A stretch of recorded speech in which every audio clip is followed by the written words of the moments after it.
السلام عليكم، مرحبا بكم في القناة وفيديو جديد. واليوم ان شاء الله غادي نخيطوا واحد الكاش بيبي بواحد الطريقة اللي سهلة، وغادي تشوفوا كل شيء في الفيديو.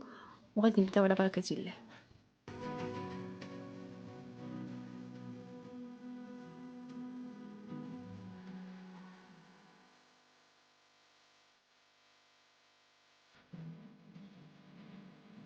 وغادي نحتاجو بطبيعة الحال غادي نحتاجو لاواط والثوب، وهذاك الثوب ديال المنطر اللي شفتو دابا.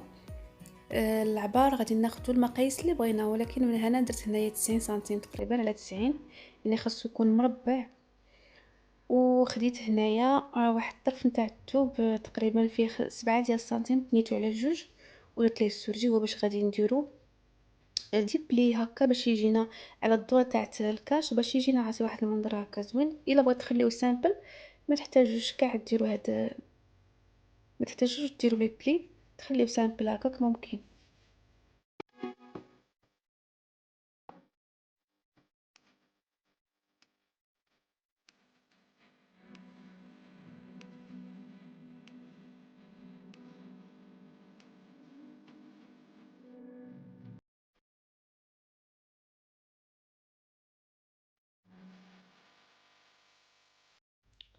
غادي ناخد الجهات بثلاثة، وغادي نحط عليهم هذيك داك الشريط، وغادي نبليه ونخيطو على الحاشيه كيف كتشوفوا هكا.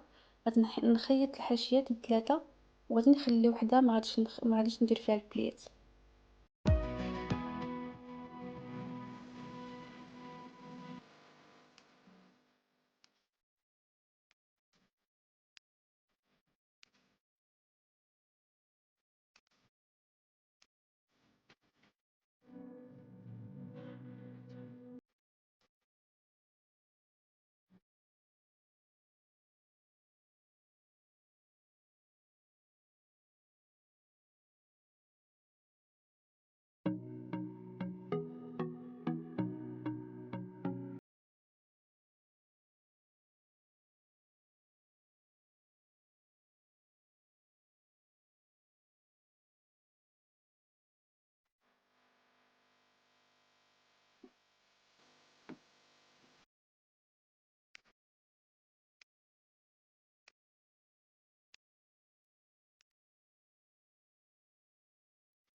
وبنفس الطريقه ديال الفراش ديال البيبي اللي كنا درنا، كفيتنا درنا في شحال من حلقه. كنحط لافاط، ومن بعد كنحط المنطه، ونحط عليها الثوب اللي خيط.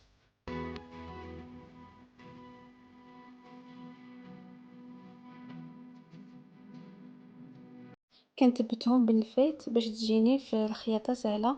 كندوزو كيف قلت لكم، كيف الطريقه ديال الفراش. كندوز الخياطه وكنخلي واحد الفتيحه من غادي نقلب.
وهنايا ممكن تخلي واحد 10 ديال السنتيم ولا 12، وكدوزو خياطة على القطعة على المربع كله هو كيف ما يمكن تخليوه هكا سامبل. وكناخدو الحاشيات بجوج كيف كتشوفوا هنايا كنلصقوا لهم سكراتش هاد الجوج هادو